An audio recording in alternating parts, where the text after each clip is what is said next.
Hi, Dr. Nancy here. Welcome to my channel. Today we're going to be talking about the scope of practice of a pharmacist and all authorized personnel in the pharmacy. And just a brief intro, I am your plug to getting licensed, passing your MPJE with the first try. And I am well positioned to do so because as an ex-pharmacy director of clinical operations, I got licensed in 17 states in 6 months, some months taking 3 to 4 exams, right? One every week, and actually 2 in a week, right? So I am sharing my blueprint. I do this during my consultation with individuals getting ready for the exam, or also with individuals who are reciprocating to other states. So let's delve right in. Scope of practice for pharmacists, intern technicians. As you're reading the laws and regulations that you downloaded from the State Board of Pharmacy that you are preparing to get licensed in, there are certain things that you should make a note of because they're very integral for your practice, right? And some of them are a few that I'll mention here.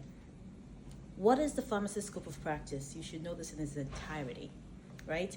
Can the intern perform all pharmacist tasks?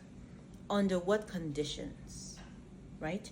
Can an intern supervise technicians? It's important to know that. Can technicians supervise other technicians?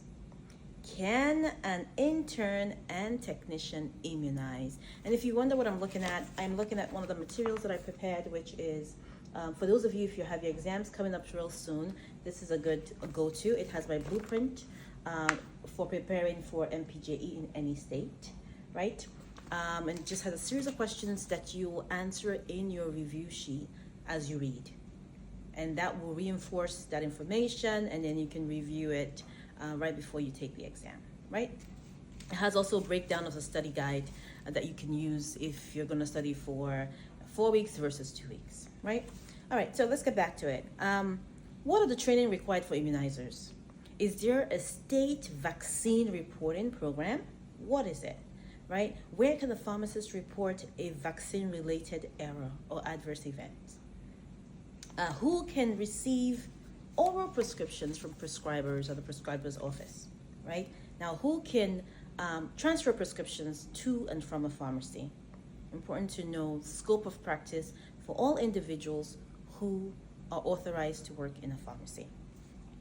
The next is, can a technician work alone without the physical presence of a pharmacist, right?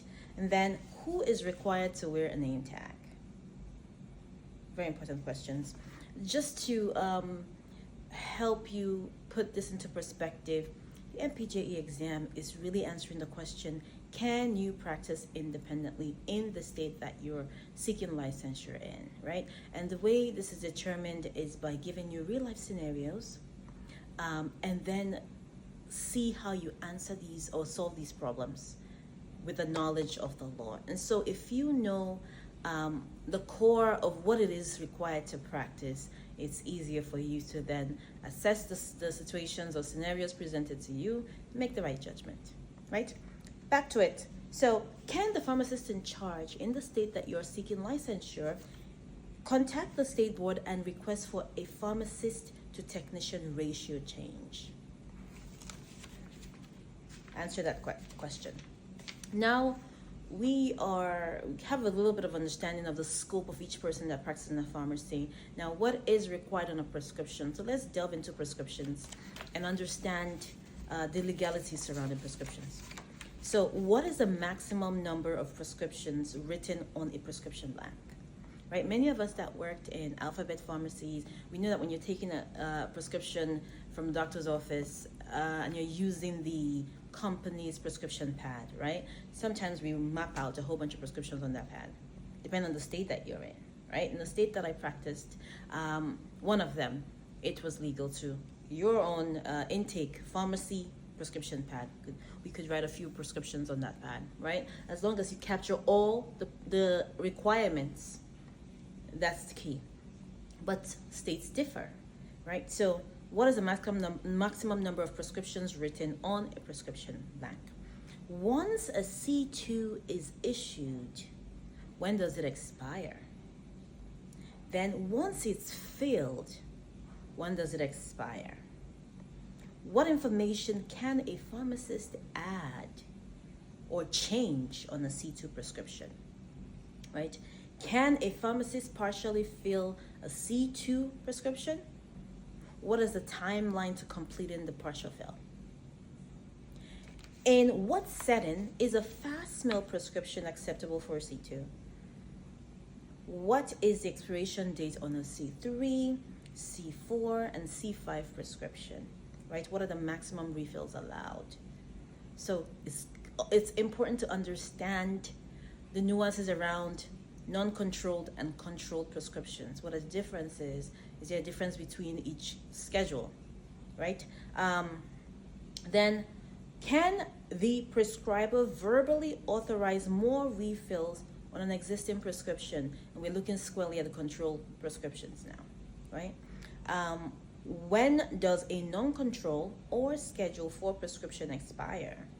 How are prescriptions filed, right? Very important. What are the required elements of a valid prescription? And you look at oral prescription, fast mail prescription, written prescription, and electronic prescriptions. Now, who can initiate a refill request? Right? And in this equation, you pull in the patient as well. Who can initiate a refill request? When a prescription has no refills, how many days supply can the pharmacist dispense? Right? And are there any restrictions? So now in terms of restrictions, you're thinking about class, schedule class for the prescriptions, right? Non-controlled, how many days can you dispense versus controlled substances? And then can you dispense any for C2? And then the other classes, right? Who can declare a state of emergency? During the pandemic, we really experienced a lot of state of emergencies that extended over a very long period of time. What does that mean for the pharmacist? And during that state of emergency, how many days supply of medication can a pharmacist approve? And who tells you this information, right? These are things that you see in the laws and regulation as you read. Make a note of it. What should a pharmacist consider before dispensing an emergency supply? You need to understand that. And then the patient is discharged from the ER, the pharmacy is closed. How many days supply can the prescriber dispense to the patient?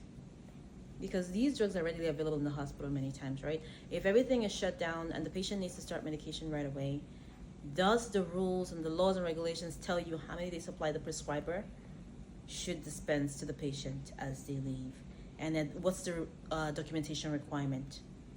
That's something that's very important to note. So we have covered two things.